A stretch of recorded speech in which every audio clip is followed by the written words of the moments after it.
झारखंड में प्रधानमंत्री के दौरे के बाद कहा जा रहा है कि लोकसभा चुनावों के लिए एजेंडा तय हो गया है और वो है भ्रष्टाचार बनाम विकास। उन्होंने हर्ल कारखाने का उद्घाटन भी किया जो बंद पड़ी थी बहुत दिनों से, और उसके बाद जबरदस्त भ्रष्टाचार पे उन्होंने हमले किए। साथ ही झारखंड मुक्ति मोर्चा को यहां पे उन्होंने बताया कि जमकर खाओ पार्टी है।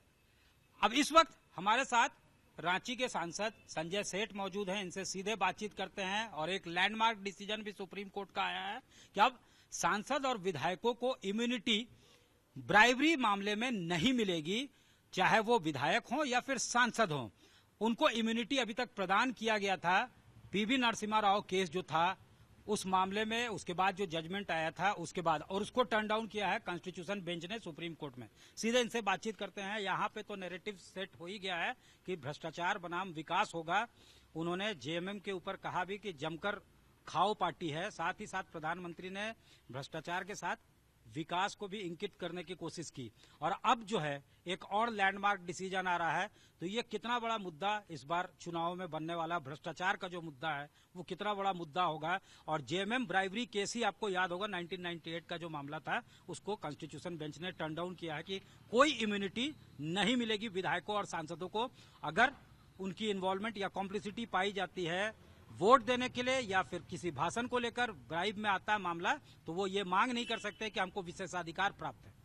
आप देखो, प्रधानमंत्री नरेंद्र मोदी जी आज से 2 साल पहले लाल किले के प्राचीर से 15 अगस्त को कहा था अब भ्रष्टाचार पे प्रहार होगा। अब देश के अंदर भ्रष्टाचार पे प्रहार हो रहा है, लोग तिलमिला रहे हैं क्योंकि 60-65 साल तक देश को लूटते रहे। अब जब प्रहार हो रहा है तो बिलबिला रहे हैं। तब इंडी गठबंधन, क्या गठबंधन, फोटो खिंचाओ गठबंधन। झारखंड के अंदर देखो, मुख्यमंत्री हेमंत सोरेन जेल में है। किस केस में है? सेना की जमीन की लूट में जेल में है, मिनरल की लूट जेल में है, रांची में आदिवासी जमीन की लूट में जेल में है। उनके यहां हमारे रांची के उपायुक्त, पूर्व उपायुक्त छवि रंजन जेल में है। किस लिए? उन्होंने जमीन लूटी। हमारे पूजा सिंघल जो आईएएस अफसर हैं पिछले 1.5 साल से जेल में। क्यों? उनके यहां से, उनके सीए के यहां से 20 करोड़ रुपए नगद बरामद हुआ। कई अधिकारी जेल में हैं और कई अधिकारी तो लाइन लगा खड़े हैं। आप देखो, आप देखो, आप देखो, आप देखो, ये तो हिंदुस्तान नहीं दुनिया हतप्रभ रह गई कि धीरज साहू के यहां से 350 करोड़ रुपया नगद। क्या कल्पना कर सकते हो? कोई जीवन में दुनिया में कोई कल्पना कर सकता है कि 350 करोड़ रुपए नगद देखने का? नहीं, ये भ्रष्टाचार का पैसा था, ये लूट का पैसा था, ये खनिज के लूट जो जेएमएम कांग्रेस का जो गठबंधन, लूट का गठबंधन, उसका पैसा था। मैं पूछना चाहता हूं, जब जब इस प्रदेश के अंदर कांग्रेस और जेएमएम की सरकार बनी है तो बालू क्यों गायब हो जाता है? गिट्टी क्यों लूट शुरू हो जाती है? कोयले की लूट क्यों शुरू हो जाती है? क्या जवाब देंगे? क्या जमीन की लूट पे जवाब देंगे? नहीं देंगे कि इनके हाथ पैर पूरा शरीर काला है। डिसीजन को कैसे देखते हैं आप? देखो, ये डिसीजन तो मैं मानता हूं देश में कानून सबके लिए बराबर है। कोई सांसद हो, चाहे कोई विधायक हो, कोई मंत्री हो, कोई मुख्यमंत्री हो, कानून से परे कोई नहीं है। और प्रधानमंत्री नरेंद्र मोदी जी ने कहा एक देश एक कानून। किसी को आपको प्रायोरिटी नहीं मिलेगी। कोई इस देश के अंदर वीआईपी नहीं है।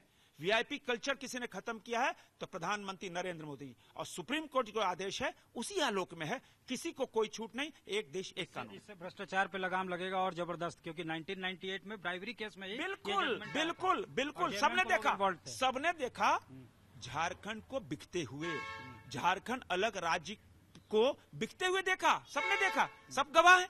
और निश्चित रूप से ये माइलस्टोन है भारतीय लोकतंत्र के लिए। सर, एक लास्ट सवाल, ये जेएमएम भी आरोप लगाती है कि भ्रष्टाचार की जब बीजेपी बात करती है तो हेमंत बिस्वा शर्मा को क्यों भूल जाते हैं, इसके अलावा जो है अजीत पवार को क्यों भूल जाते हैं, शुभेंदु अधिकारी को क्यों भूल जाते हैं, बाकी लोगों को क्यों भूल जाते हैं जो अभी नग के तरह उनके टोपी पे जड़ गए हैं, उनको क्यों भूल जाते हैं? देखो, आप देखो, जिस पे इनकम टैक्स, सीबीआई, ईडी ने कार्रवाई की, जिन पे आरोप हो गए, जिनके साथ सबूत हैं, उन पे कार्रवाई हो रही है। आप किसी का नाम ले लो कि साहब वो है, ऐसा तो होता नहीं है। हम ईडी ने जहां जहां कार्रवाई की, ये तो एजेंसियां हैं, आप भ्रष्टाचार करोगे, ऐसी कार्रवाई करिए। ये तिल मिला रहे हैं कि हमको लूट की छूट नहीं मिल रही है। मोदी एक एक नया पैसे का हिसाब ले रहा है, एक एक नया पैसे का हिसाब देश की जनता को मोदी दे रहा है। यही तिलमिलाहट है, इसी तिलमिलाहट से बिलबिल आ रहे हैं।